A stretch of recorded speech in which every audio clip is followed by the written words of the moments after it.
Hey everyone, it's Dave here. And it's Tom. Right, so this is Ratchet and Clank for PS4, am I right? It is, yeah, and it's an interesting one this. It's basically a complete remake of the original PS2 game that came out way back in 2002. Okay, so this is a kind of next-gen interpretation of what Ratchet and Clank is, and well, what have they done? What's their angle for this? Well, they've kind of updated the game for use with modern technology, but at the same time they've also taken the time to drastically rework entire segments. So we've got brand new levels, additional story sequences, and that's all underpinned by sort of the latest rendering technology here.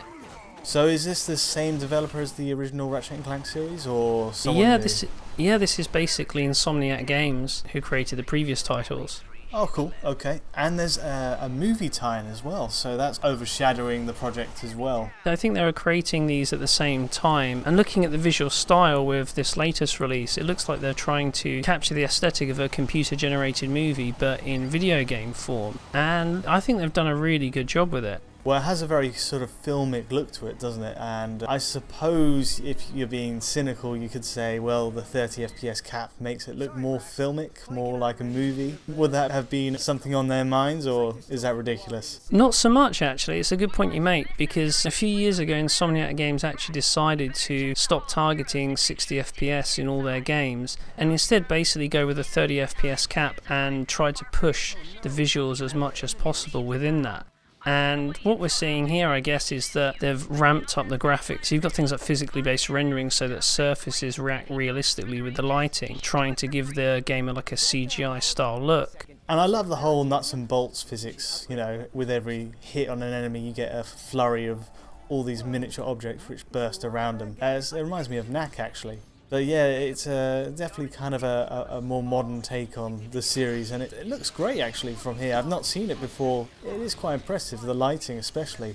So is it just 30 FPS all the way through, or is there more to the story here? Well, I think the story in this case isn't so much whether the frame rate's stable. The game does run at a solid 30 FPS for most of the time. Yeah, barring one or two little blips we see here and there, yeah. Yeah, no, you really had to sort of pay attention to notice them. I think the rub here is basically it runs at 30 frames per second. The previous titles on PS2 and most of the PS3 versions ran at 60, and this means that the gameplay does feel very different in practice. So it's going to disappoint some fans, I guess. Yeah, so I've sort of played through all the previous Ratchet and Clank games, so I'm used to this series playing at 60, and what I found is it will take a bit of time to get used to. The controls aren't quite as responsive as they were before, but after about an hour or so I kind of got used to it and got back into the swing of things. I think that's going to be the biggest thing for existing fans, is whether or not they can get used to the 30 FPS of the game. Whereas people that perhaps aren't so susceptible to frame rate may not notice a difference and be perfectly happy with it. Well, it begs the question, what would it have looked like at 60 FPS on PS4? I mean, looking at it right now, it's almost like a Pixar animation at some points. But yeah, I think we have paid the price, and Insomniac have gone for a stable 30 FPS, which is a trade-off. Yeah, I guess that's the thing really, isn't it? You get a title that looks like a CGI movie presentation, and that's really impressive. It really does feel like you're playing an interactive sort of Pixar-style cartoon at times. But the downside is that the gameplay isn't quite as tight as it once was. But still a really fun game to play. You know, there's lots of crazy weapons and the shooting is really enjoyable. So, you know, it's a compromise, but I think in some respects it pays off.